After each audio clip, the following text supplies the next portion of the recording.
read stuff about you and you're like, really? What else do you do? Underwater basket weaving? I'm so glad to be here. Are you guys ready to nerd out with me for an hour? Yeah.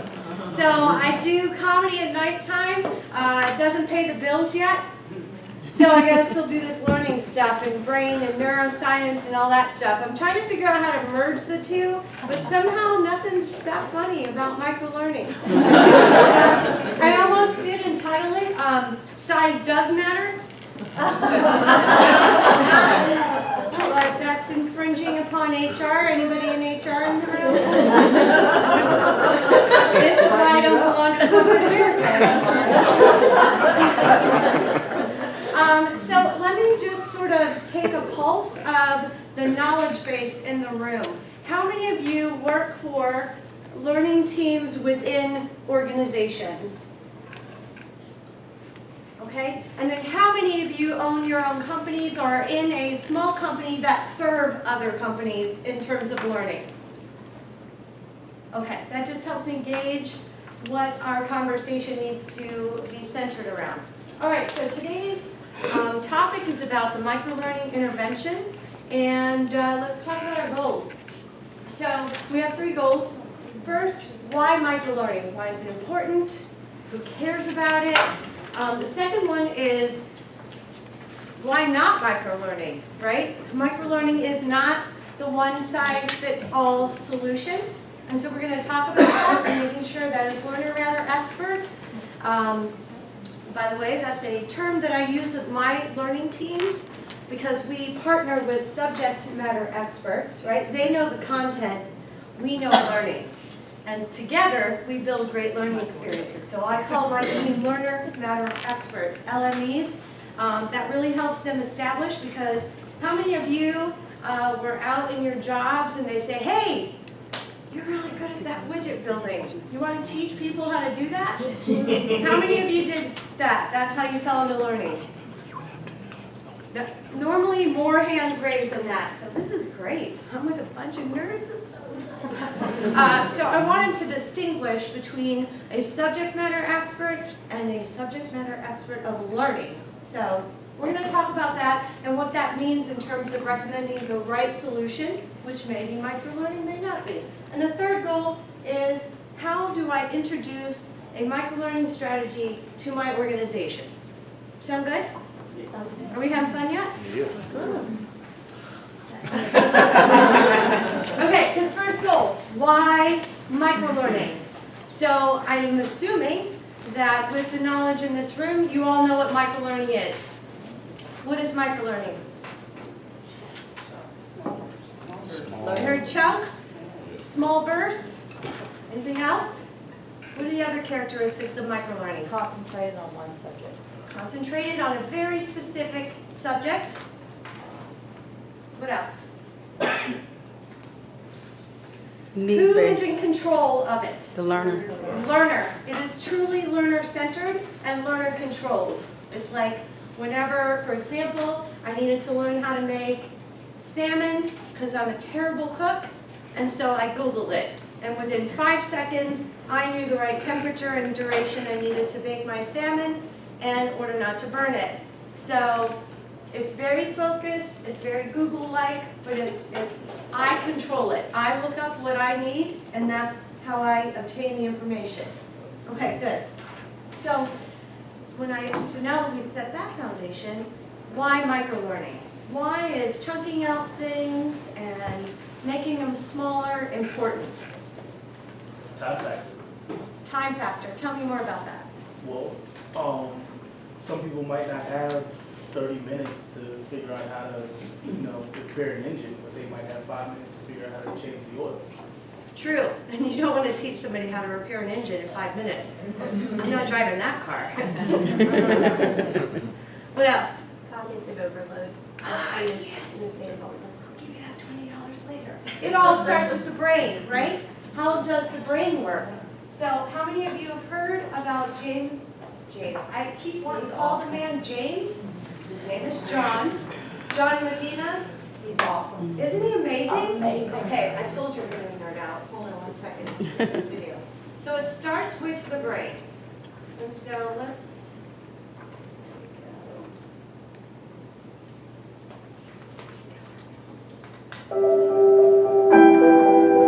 It's on.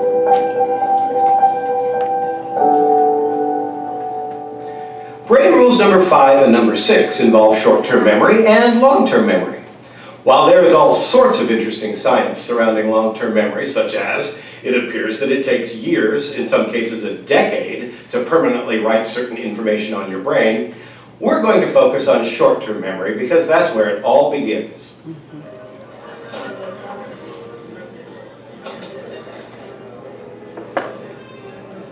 Hit me.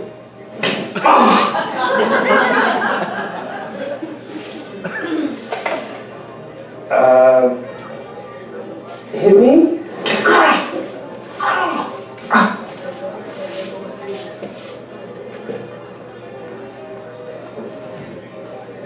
Oh, I had forgotten about the brush the card thing. Crazy. Thanks. You come here often? Why wouldn't we follow repetition in a setting arguably more important than a casino, like a classroom? In a typical high school, students learn in 5 or 6 one-hour chunks of constantly fire-hosed information, often marinated in memorizable fact, that aren't repeated in 2-hour intervals. They aren't repeated at all. Given the timing requirements of the human brain, by the time the kids get home to do their homework, homework is not a review. Homework is new learning. The same is true when the kid grows up and becomes an adult. You need to repeat to remember, whether your brain is in a classroom or in a casino.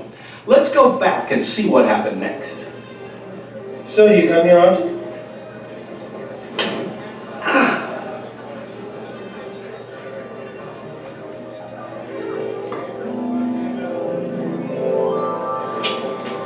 My name's Kate.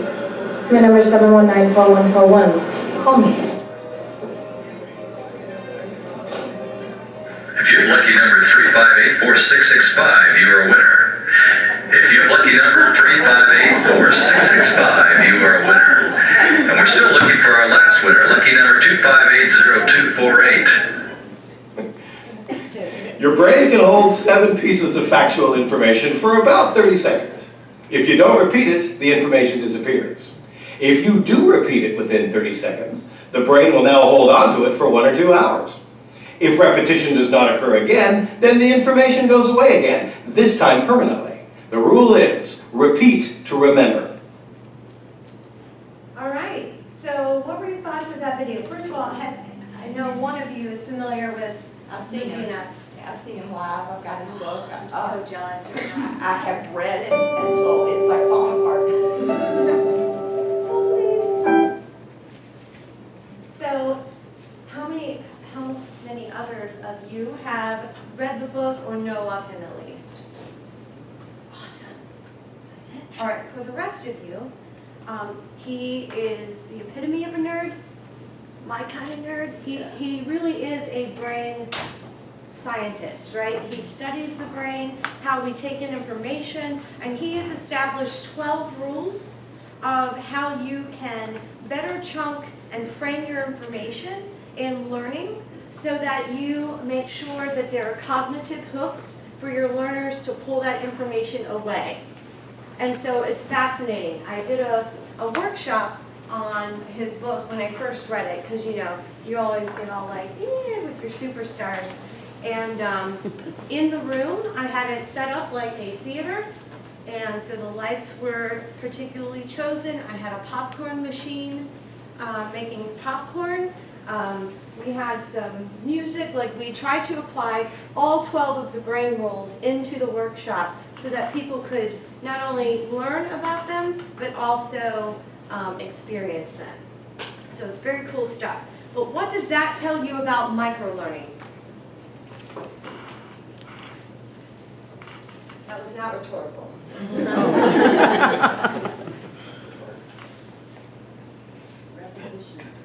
Repetition. What specifically about microlearning?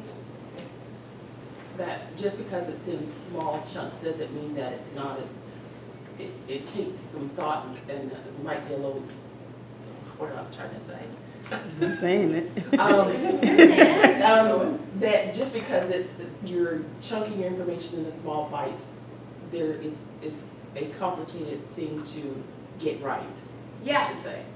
yes, thank you. I'm gonna springboard off of that in a second. So hold that thought, that is absolutely correct, yes. To say, because it's small, it's easier to repeat. It's hard to repeat a full day course. That's right. 30-second, 45-second clip, I get that as many times as I need to get it to stick. That's right. And what did he say about, you know, we send our kids to school all day. I don't have kids, so I act like I know. But we send our kids to school all day and they come home. By the time it's time for them to do their homework, it's new learning. It's new learning. It's not just refreshing what they learned. They're starting all over again when they come home. So it's the same for us as adults. When we go to a class, we need that reinforcement before or after to help us make sure we're retaining it, right? And so, cognitive load theory. Tell me about that. You guys know. We can only handle so much at one time. That's right. So the three components of the cognitive load theory model, we have our sensory memory. That's everything happening around you in this room right now. Papers flipping, the smell of coffee, the lighting, everything around you is taking up your sensory memory. But your brain is so smart that it's like, I don't need that, I don't need that, I don't care about that, or that paper ruffling, or the smell of that fruit on that plate. What I need to know right now is what's on the screen and the voice that I'm hearing, right? That's your sensory memory. It doesn't retain anything, but your learning has to get through that in order to get to your working memory. But it's still not retained at that point, right? Your working memory is now trying to, somewhat like a computer, how you have your hard drive. It's like, am I saving this file or am I not? And it's determining where to file it in the long-term memory. And that's where it's called your schema. Familiar with that term? Mm-hmm. So your brain has this filing system called a schema. And as learning professionals, it's our job to make sure that we create something that can bust the door open on the sensory memory, get people's attention, right? And then get into the working memory, find a home that it can plant in the long-term memory. Make sense? So I think of it like a computer. So your brain is amazing, and it knows, well, it doesn't always know. It's our job to make sure the brain knows what to keep and what to get rid of. And it can only hold so much information.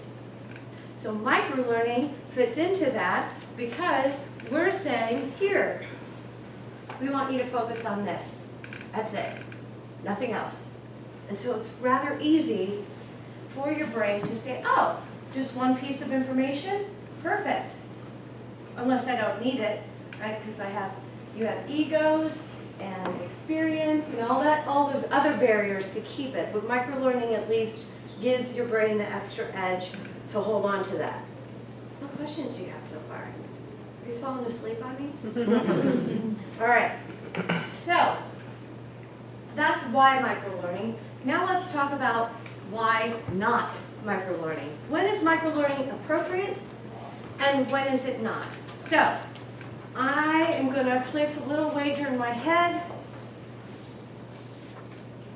The question is, how many of you in your organizations or have your organization said, hey, Betty, I would like for you to turn all of our learning into microlearning? How many of you have heard that before? Nobody? What? That's not the words they use. They say they want a CBT. What is it? I said they don't say that. They say I want a CBT or computer-based learning, and then you try to decide whether or not. Okay, I did a similar workshop at ATD ICE.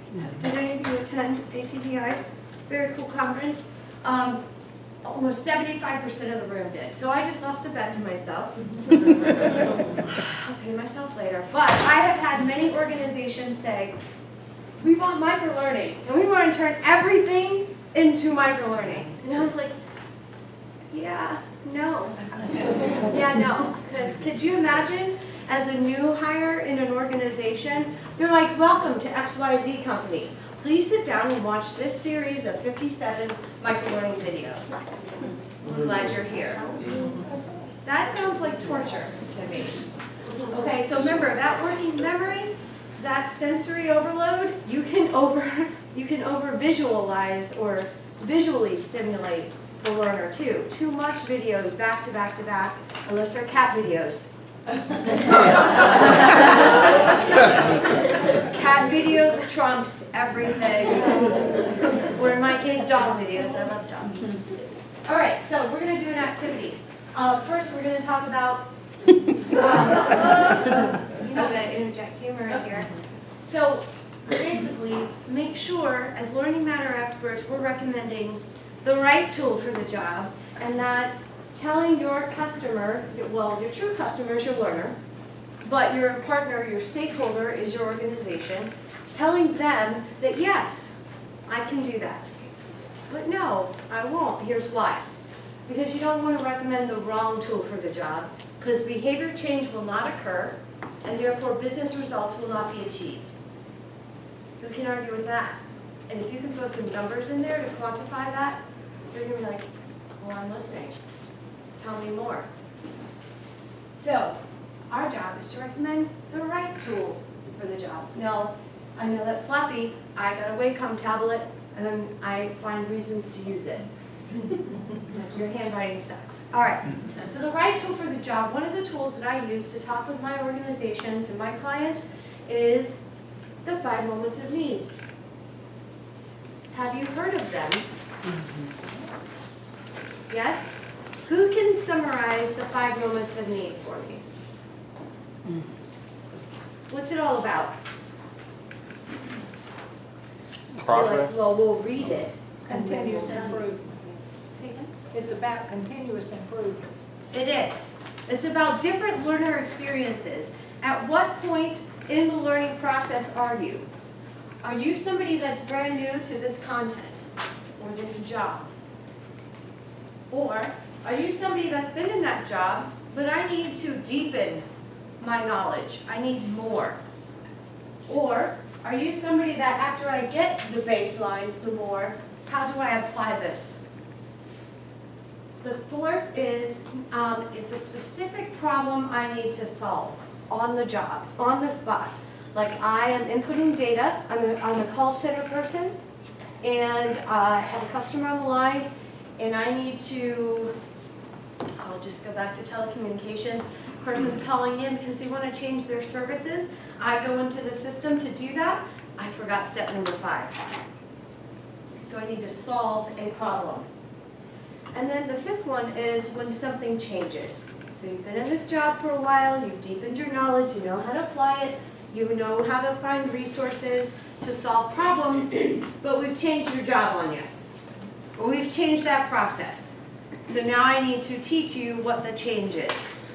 So that's the essence of the 5 moments of need. So we're going to do an activity. Yay! Yay. Y'all need to get some coffee. Yay. I've been up since 5 in the morning, and I need more energy from you. Okay. If you'll flip your handouts over, in your table groups, and this is a big table, so if you guys want to maybe split, let's do a group activity where you can kind of connect with each other. What we're going to do is, see, I hate PowerPoint, so I'm like, turn the slide, idiot, turn the slide. The purpose of the activity is designed to help you identify when microlearning might be the right or appropriate solution, and also when it's not. How this is going to work is step 1, make sure you review, and I've given you a small depiction of the 5 moments of need on your worksheet. So review it, ask me any questions if you have any about it, if you don't know the difference between 2. The second step is based on your moment of need, what do you think is the appropriate learning medium? And by that I mean, is it a web-based training? Is it a game? Is it microlearning? Is it a video? Is it, what is it? Is it instructor-led? Is it virtual instructor-led? So all the realm of learning mediums that we have, what might be the solution? It could be multiple of those, by the way. So you don't have to limit yourself. The third is, why did you select that particular solution? Make sense? So first, read and understand, ask me questions. Second, what solution might you offer to your customer? And third, why? Why did you offer that solution or recommend that solution? You'll have 15 minutes to complete the activity in your groups, and please be prepared to share your answers. What questions do you have? You thought you were just going to eat an egg McMuffin and sit here, didn't you? Surprise! All right, 15 minutes. You go, maybe, so you guys,